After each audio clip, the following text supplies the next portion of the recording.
என்ன மன்னிச்சிருங்க அத்தை. நான் உள்ள பேச வேண்டியதை உள்ளேயே பேசிக்கிறேன். சரிம்மா, ஆனா ஜட்ஜம்மா கிட்ட கொஞ்சம் பார்த்து பேசு.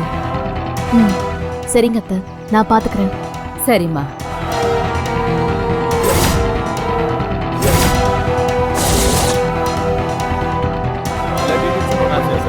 Case number 174 Veerabhadran Anandhi Veerabhadran Anandhi Veerabhadran Anandhi.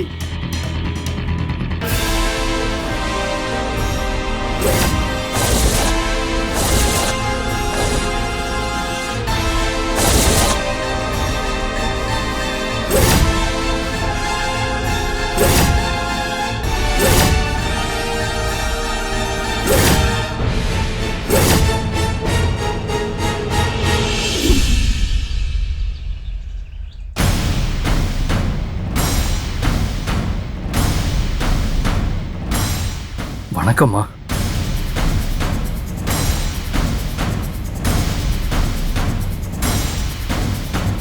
வணக்கம் மேடம். என்னம்மா, அன்னைக்கு என்னமோ இவன் தப்பானவன், என் மேல சுமத்தி இருக்க குற்றம் எல்லாம் பொய்யானதுன்னு நிரூபிக்கிறேன்னு சொன்னீங்க.